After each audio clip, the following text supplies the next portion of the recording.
Bonjour, dans cette vidéo, nous allons voir de façon simplifiée ce que sont les réseaux informatiques. Pour commencer, on se pose la question de savoir comment peut-on échanger des informations entre deux ordinateurs. Avec une clé USB, on peut transférer les fichiers d'un ordinateur à l'autre, mais c'est fastidieux. L'autre solution, c'est de relier les ordinateurs entre eux.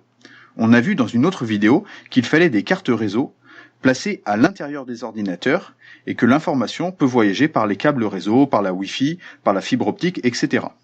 Dans tous les cas, si les ordinateurs sont reliés, on a ce que l'on appelle un réseau informatique. Bon, là c'est bien beau, mais on n'a que 2 prises réseau. Mais comment fait-on pour relier plus de 3 ordinateurs? Eh bien la solution, c'est d'utiliser un commutateur, une sorte de prise multiple réseau.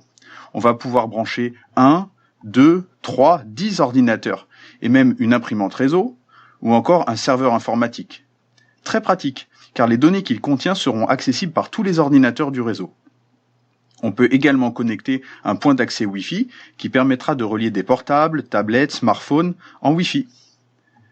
Le réseau que l'on a ici s'appelle un réseau local. En anglais, on dit LAN, Local Area Network. C'est ce genre de réseau que l'on trouve dans les entreprises ou dans un établissement scolaire. Dans le cas où on a un deuxième réseau local assez proche que l'on souhaite connecter au premier. Comme il s'agit de 2 réseaux différents, il faut passer par des appareils appelés routeurs, qui vont permettre d'interconnecter les réseaux entre eux. Ici, on a ce que l'on appelle un réseau urbain. On dit Metropolitan Area Network en anglais. À la maison, on possède également un réseau informatique. Sauf qu'au niveau du matériel, le routeur, le commutateur et le point d'accès Wi-Fi sont réunis dans un seul appareil, que l'on appelle la fameuse box, qui veut dire en anglais boîte. Et dedans, il y a un routeur, un commutateur et un point d'accès Wi-Fi. On peut y connecter un ordinateur fixe avec un cordon réseau ou des équipements sans fil avec la Wi-Fi.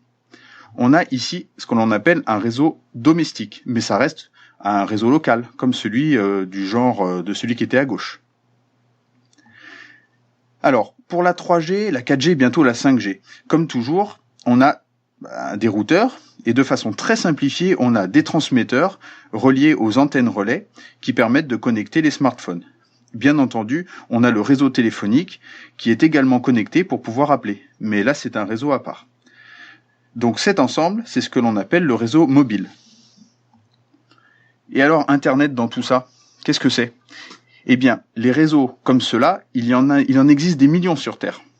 Il n'y a qu'à ajouter celui du voisin, par exemple, auquel il faut ajouter les réseaux des très nombreux sites web, comme par exemple Wikipédia, Google, etc. Et pour relier tous ces réseaux entre eux, il y a répartis sur la planète de très nombreux routeurs. Vous vous souvenez, les mêmes que ceux que l'on trouve dans chaque réseau local. Et tous ces routeurs et ces réseaux sont interconnectés entre eux. Et là, on a ce que l'on appelle le réseau étendu, The Wide Area Network, la toile mondiale. Vous l'aurez compris, c'est ça Internet, le réseau des réseaux, qui nous permet d'échanger des informations, des messages, des pages web d'un bout à l'autre de la planète, et tout ça en quelques secondes. Voilà, maintenant vous en savez un peu plus sur les réseaux. Merci d'avoir écouté et à bientôt.